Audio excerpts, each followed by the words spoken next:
with the general public and Nigerians. So it's not about defending. It's about trying to share information.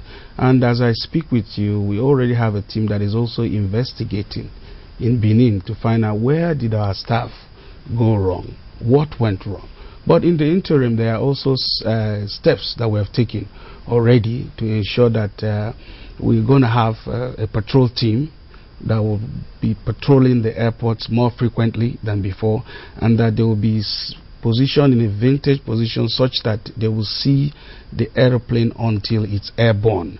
And we also have we are creating observation posts so that we'll be able to see, the security people will be able to have a good view of the airport and the terminals. When is this scheduled to start? No, we have started right away, all around the 22 airports. We've given instructions to all our managers to ensure that they adhere to that. Okay, let me take you back a bit. You mentioned international airport when you were speaking, that the international airport has a perimeter fence, and you have the security people who actually patrol the airports to make sure that everything is okay. I'm sure you have read, as I have, latterly we've been reading about incidents at the airport where some people's luggage is tampered with. Sometimes the luggage is actually taken away by people who they say are touts, who come into the airports and to actually join the hired hands to take luggage out of planes that arrive in Lagos especially. Well, before you take that question, can I quickly ask that we take this phone call as well? We've got on the line Bandu in Abuja. Bandu, very quickly, please make your point.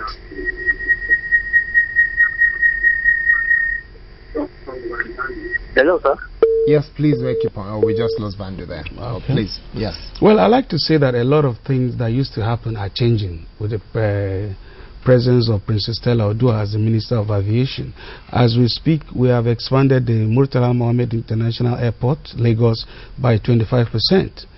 We have installed about 30-meter conveyor belts, and we have also made the access of luggages not to pass through the meandering access that created such problems before. Now they go directly up there. I'm sure if you go to the airport from this week, you'll be surprised with the changes you will see. This week? Yes, there are a lot of changes that are going on, but most of the experiences people have is in the past.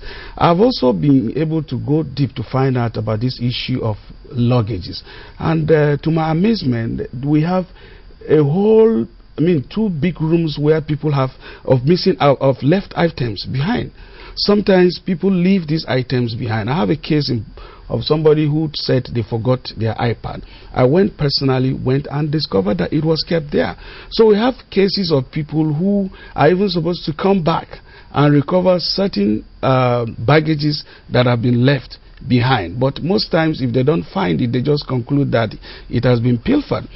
In any case, we know that that problem is there, and we are already setting up a task force with a mobile court attached to it that will be able to execute and be able to make people who take advantage of a responsibility given to them to face the impact of the law immediately. But for now, with the closed circuit television cameras we have in the airports, most of the cases of theft of passenger luggages is more or less in the past. Yeah, Mr. Dati, can you please tell us what happens when the plane lands and the luggage comes out before it reaches the passenger who's waiting to receive it? Because it would be nice for us to actually see how anybody else who's not supposed to be there has access to an aircraft that has just landed to a point where you can actually pilfer somebody's luggage. Well, the truth is people who have no access, have no business, don't even get close to these luggages. Most of what you hear are stories. But now we have baggage handling companies that as soon as the plane arrives, they take charge of that. Now, the airport is such that a lot of services are concession. We have the baggage handling companies whose responsibility is to carry these luggages and transport them to where the conveyor belts are. Now, sometimes you have cases also whereby from the point of departure of the luggages, there are some luggages that may have security concerns And at that point, the security in that country, usually they even open the baggage. If they cannot, they can even break through and carry out their searches if they suspect that the baggage is containing things that is not supposed to be there. So sometimes you have such cases and people mistakenly think it's the baggage handlers. Because if the baggage is going unaccompanied and there is a suspicion on that baggage, and sometimes they do what you call random checking, and they pick out and want to find out what is the content. If they cannot have access, the law allows them, the security, to forcefully open the baggage, check it, and return those things. So sometimes we have some of these cases too that at the end of the day get mixed up as if it's being filled. Let's very quickly take a caller who's calling in from France. Ufat, good morning and welcome to Sunrise. Please make your point very quickly. Okay, good morning. I have been listening to the discussion going on, and it's surprising that one issue here that is not addressed, the issue of the airport security begging. I mean, for us that travel across Nigerian airports, it is appalling that you notice that what the security men are concerned about is how much you can give them. You see somebody that's supposed to take time to check whether you're carrying anything good or bad. Instead, the person is busy asking you, what can you offer? And when somebody is concerned about getting money from you, he shuts his eyes from his real job, the security. I want to ask Mr. Dachi, what they are doing to check this aspect of begging, because it's embarrassing. And I'm sure most security problems that we have is as a result of these gullible security officials who, instead of concentrating on their work, they beg. I mean, at one point, you pass one point, they are asking, what do you have for us? And even when you are coming back, all they do, their interest is to beg and they're asking for money. At a point, a case in point, when I was passing across one time, I even told one of them, I don't have naira. And the guy said, whatever you have, bring. For goodness sake, I had to part with some dollars just for the guy to leave me alone. So, what are you doing to address this? Now that you say that you have CCTV in place, don't you notice that these guys are concentrating only on begging? Thank you very much. All right. Thank you. Well, thank you very much for that question. We are already taking steps.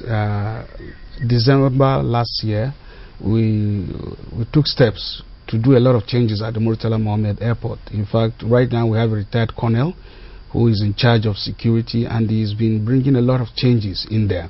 We also have CCTV cameras, and so all that are efforts we are putting in place to ensure that what used to be, there will be some change. And don't forget that the airport is not isolated, it's part of Nigeria. Some of the problems you have out there are the same Nigerians that are running them. What we try to do is create capacity development, do a lot of training, and be able to weed out the bad eggs. And we have done quite a lot in that direction. But we citizens also have a responsibility. I'm also happy that Channels is also playing a role in that. The fact that the other time we saw the story of a policeman who was trying to collect bribe, and Channels played its key social responsibility. So we encourage people to also play their role, because sometimes these people they are there. You can't just come, and if you don't have evidence, you can't come and pick somebody out. So sometimes when people make even such appeals, we'll be happy to handle these issues if we have evidence. But we are very, very concerned about what is happening. I'm sure you are aware. I'm sure you are aware. At every point at the airport, somebody is asking you for money. At every point. I don't think that is very fair to most of the people who are working at the airport, sincerely. It's like somebody telling me that in okay, Nigeria, you're not aware. You're not aware. No, we know of some cases and we monitor them. In fact, just yesterday, somebody told me about his experience that he's an Igbo chap, that the guy noticed that he's an Igbo chap and was even asking him in Igbo. And those are the issues we want to pick up. But I also want you to understand some of our limitations in terms of that. We don't have control over